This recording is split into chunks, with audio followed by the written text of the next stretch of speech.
And after doing that and just like purging that stuff, I wanted to write things that were just more fun, like just more fun to dance to and to sing to, and just that make me feel good. It was October 2009 that Mark Foster and his band Foster the People first got together. It was 2010 when a track called Pumped Up Kicks was released and pretty much landed the band on every rock chart and talk show in North America. It was huge. My name's Brian Adler, and this is my interview with Mark Foster on Adlercast. So the single, the EP, these have been out for a while, but the record itself, this is very fresh. Yeah, it came out this last week. So taping time, we're like a week into the distribution of the record. Yeah. What's going on in your head, man? This has got to be an interesting time for you. I mean, it feels really good. It's just you write songs in the comfort of like a bedroom or whatever. I like to call it my cave. Usually write at night and stuff, and it's just me and my instruments. It's interesting because so many bands try for so long and before anybody really notices them. You guys came out of the gates very strong. I mean, you could not walk by a radio without Pumped Up Kicks being played on it. And I wonder, that must be a very intense time to be bonding as a band, right? Like under such extreme circumstances. Yeah, definitely. But at the same time, the most important thing to me when I put together this band was that the personalities would gel, and that I wanted to put a band around guys that were laid back and had integrity and could communicate. They were just healthy people. There's so many musicians that are just out of their minds, and I've played in bands like that before too, and it's no fun. So, and individually we've all been working really hard at having a music career. So I think just all that time and just that experience from the past has helped things move quickly for us now. How does changing genres change your mental space?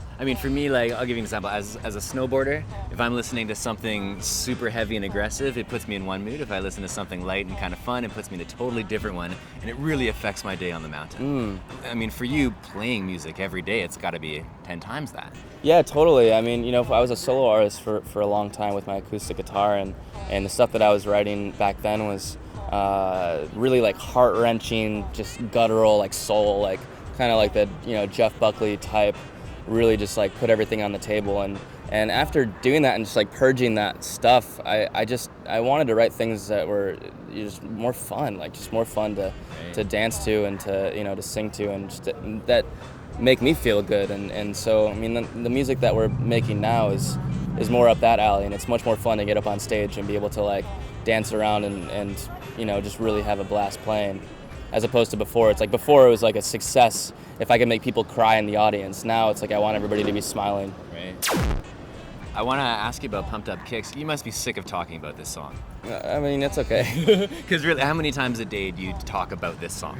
It's people have a lot of questions about it. Because it's not exactly what you think when you first hear the song. When you start to read the lyrics, it's maybe not as light as people probably thought when hearing the music, right? Yeah, definitely. It's really about just tapping into the headspace of a teenager kid that's losing his mind.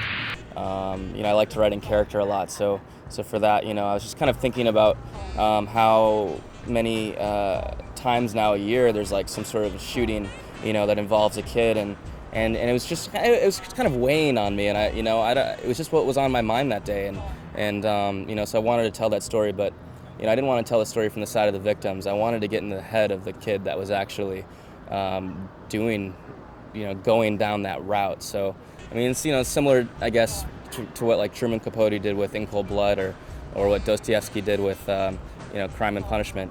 I think it's really interesting when you can get into the head of a psychopath and kind of see it through their eyes. I just saw a movie recently, I'm forgetting what the name was, but the lead character was a writer of fiction, and he always wrote about psychopaths, and not to wreck it for you because you don't know what movie it was anyway, but he turned out to be a killer himself. Oh, wow. You're not like... it's not ringing any bells, but it sounds like a good movie. No, you're not packing heat right now, are you?